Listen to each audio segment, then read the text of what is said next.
اعوذ باللہ من الشیطان الرجیم بسم اللہ الرحمن الرحیم۔ دوستو، آج ہم سورہ الاعراف کا 17واں رکوع ترجمے، تفسیر اور گرامر سے سمجھنے کی سعادت حاصل کریں گے۔ دوستو، اس رکوع کے اندر اللہ تعالی حضرت موسیٰ علیہ السلام کے ساتھ جو 40 راتوں کا واقعہ ہوا اس کو بیان کر رہے ہیں، اور ان کی قوم کی حالت کو بیان کیا جا رہا ہے، اور اس کے بدلے میں جو ان کو بدلہ ملے گا اس کو بیان کیا جا رہا ہے، اور اس کو اسپیسیفک کر کے اس کو جنرلائز کیا جا رہا ہے کہ جو بھی اللہ تعالیٰ کی آیات سے روگردانی کرے گا اس کا حشر ان آیات کے اندر بیان کیا جا رہا ہے۔ تو آئیں شروع کرتے ہیں۔ وَوَاعَدْنَا، اور ہم نے وعدہ کیا، نا کا مطلب ہم نے یعنی اللہ تعالیٰ نے موسیٰ علیہ السلام کے ساتھ 30 لیلتوں وَأَتْمَمْنَاهَا 30 راتوں کا، مگر پھر ہم نے اس کو مزید پورا کیا بِعَشْرٍ 10 اور کے ساتھ، فَتَمَّ مِیقَاتُ، اور پھر ہم نے اس مدت کو تکمیل دی۔ میقات کا مطلب ہوتا ہے مدت، مقام۔ رب ہی، اس کے رب نے، 40 لیلہ، اور یہ مکمل کتنی ہو گئی؟ یہ پھر 40 ہو گئی۔ یعنی پہلے تو 30 راتوں کے لیے انویٹیشن تھی، مگر جب اللہ تعالیٰ نے حضرت موسیٰ علیہ السلام کا ذوق و شوق اور شریعت کی تکمیل مزید کرنی شروع کی تو اس میں مزید 10 راتوں کا اضافہ کر دیا گیا۔ وَقَالَ مُوسَىٰ لِأَخِيهِ، تو جانے سے پہلے حضرت موسیٰ علیہ السلام اپنے بھائی سے کیا کہتے ہیں؟ ہارون، اپنے ہارون بھائی سے، اخلفنی، تم اب میری مقام کے اوپر خلیفہ ہو، فی قومی، میرے قوم کے معاملے میں، وَأَصْلِحْ، لہذا عمدگی سے رہنا، وَلَا تَتَّبِعْ، اور کبھی بھی اتباع نہ کرنا، فالو مت کرنا، سبیل المفسدین، کن کے راستے کو؟ مفسد لوگوں کے راستوں کی پیروی ہرگز مت کرنا۔ وَلَمَّا، اور جب جاء موسیٰ، حضرت موسیٰ علیہ السلام آئے، لِمِیقَاتِنَا، ہمارے مقرر کردہ اس مدت والے مقام کے اوپر، وَكَلَّمَهُ، تو ان کے ساتھ بات کی، ربہ، ان کے رب نے، قال، تو حضرت موسیٰ علیہ السلام شوق کے اندر بولے، ربی، اے میرے رب، ارنی، میں چاہتا ہوں، انظر، کہ میں نگاہ ڈالوں، علیک، آپ کے اوپر، کہ یعنی میں جس کی پرستش کر رہا ہوں، جس کے حکم کے اوپر مجھے رسول بنایا گیا، میں اس کو دیکھنا چاہتا ہوں۔ دل کے اندر دوستو خواہش پیدا ہوتی ہی ہے نا کہ مجھے کون ہے جو رسالت کے مقام کے اوپر کھڑا کر رہا ہے، اور اب مجھے انویٹیشن بھی مل رہی ہے۔ اگر انویٹیشن نہ ملتی تو معاملہ کچھ اور ہوتا، مگر آج دعوت دے کر بلایا جا رہا ہے تو مہمان کے دل میں لازمی یہ خواہش پیدا ہو جاتی ہے کہ میں اپنے میزبان کو دیکھوں۔ قال، تو رب تعالیٰ بولے، لن ترانی، لن کا مطلب ول ناٹ، یعنی تم نہیں دیکھ پاؤ گے، ترانی، تم مجھے نہیں دیکھ پاؤ گے، ارا کا مطلب دیکھنا ہوتا ہے، ولیکن اس کے برعکس، انظر، ذرا نگاہ ڈالو، الی جبلی، اس جبل کے اوپر، فانستقر، اگر یہ مقرر رہا، اگر یہ قائم رہا، مکانہ،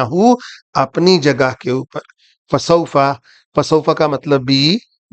گاگے گی کے لیے ہوتا ہے، ترانی، تو تم مجھے دیکھ لو گے، فلما تجلی، اور پھر جب تجلی ڈالی، ربہ، ان کے رب نے، للجبلی، اس پہاڑ کے اوپر، ابھی اپنا عکس نہیں دکھایا، اپنے آپ کو شو نہیں کیا، صرف ایک تجلی ڈالی، جعلہ، تو بنا دیا اس کو، دکا وخرا، ریزہ ریزہ کر دیا، اور گر پڑے موسیٰ، صعقہ، بے ہوش ہو کر، چکر کھا کر، فلما افاقہ، پھر جب ہوش بحال ہوئے، افاقہ مطلب یہاں پر ہوش بحال ہونا، قالا، تو وہ بولے، سبحانکا، تو پاک ہے، تبت الیک، میں تیری طرف رجوع کرتا ہوں، تجھ سے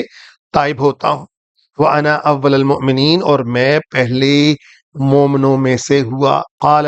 یا موسیٰ، تو بولے رب تعالی، اے موسیٰ، انی، بے شک میں نے، اصطفیتک، تمہیں چن لیا ہے، علی الناس، ان لوگوں کے اوپر،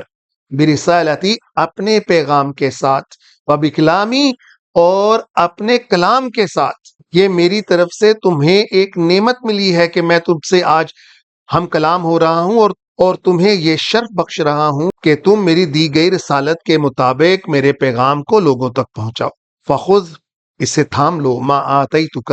جو میں تمہیں دیتا ہوں، کا مطلب تمہیں، وَقُم من الشاکرین، اور پھر ہو جاؤ کس کے اندر سے؟ شاکروں کے اندر سے۔ اب دیکھو دوستو، مل تو رہی ہے ڈیوٹی، مل تو رہا ہے اب وہ سخت کام جس کے اندر ہو سکتا تھا کہ ان کی جان بھی چلے جاتی کیونکہ وہ کھڑے ہو گئے تھے فرعون کے مقابلے میں، لیکن اللہ تعالیٰ کہہ رہے ہیں کہ تم شکر ادا کرو، کیونکہ وہ اس مقام کے لیے چنے گئے تھے جو کہ کسی عام آدمی بلکہ کسی خاص آدمی کی بھی اوقات ہو ہی نہیں سکتی۔ وَكَتَبْنَا، اور پھر ہم نے لکھ دیا، لہو فی الالواح، اس کے لیے یعنی حضرت موسیٰ علیہ السلام کے لیے، فی الالواح، تختیوں کے اوپر، من کل شیء، تمام چیزوں کو، موعظہ، موعظہ کہتے ہیں واعظ و نصیحت،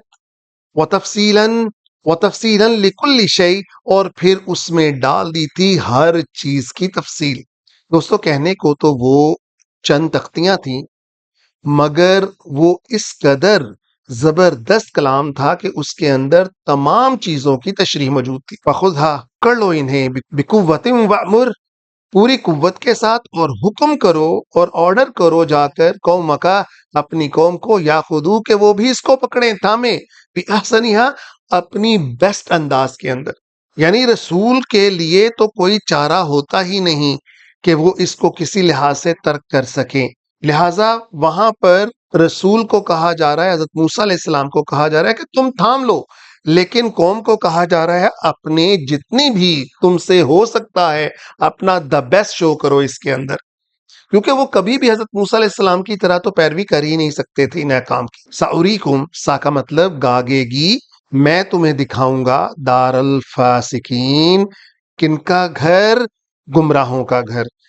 اب آپ حیران ہوتے ہوں گے کہ قوت سے پکڑنے کا، شریعت کو قوت سے پکڑنے کا انعام کیا ہے کہ فاسقوں کے گھر کو دیکھنا؟ نہیں دوستو، اس کی تشریح یہ ہے کہ اس وقت فلسطین میں جو لوگ قابض تھے وہ فاسق تھے، اور اللہ تعالیٰ ان سے وعدہ کر رہے ہیں کہ اگر تم میری شریعت کے اوپر چلو گے تو میں تمہیں فلسطین کے اوپر قبضہ دوں گا۔ سأصرفو، لیکن دور ہٹ جائیں گے، ان آیاتی، میری آیتوں سے، الذین یتکبرون، وہ لوگ جو متکبر ہوتے ہیں، فی الارض، اس زمین کے اندر، بغیر الحق، بغیر حق کے۔ اب دوستو ان آیتوں کو بڑے غور سے سمجھیے گا، یہ وہ ججمنٹ ہے جو اللہ تعالیٰ فرما رہے ہیں حق کے اوپر چلنے والوں کا اور ناحق جو لوگ ان رستوں کے اوپر چلتے ہیں ان کے درمیان فرق۔ وَأَن يَرَوْا، اور یہ کہ اگر وہ دیکھیں، کل آیات، تمام آیتوں کو بھی، لا یؤمنوا بہا، تو وہ اس پر ایمان نہیں لائیں گے۔ وَأَن يَرَوْا، اگر وہ دیکھیں گے، سبیل الرشد،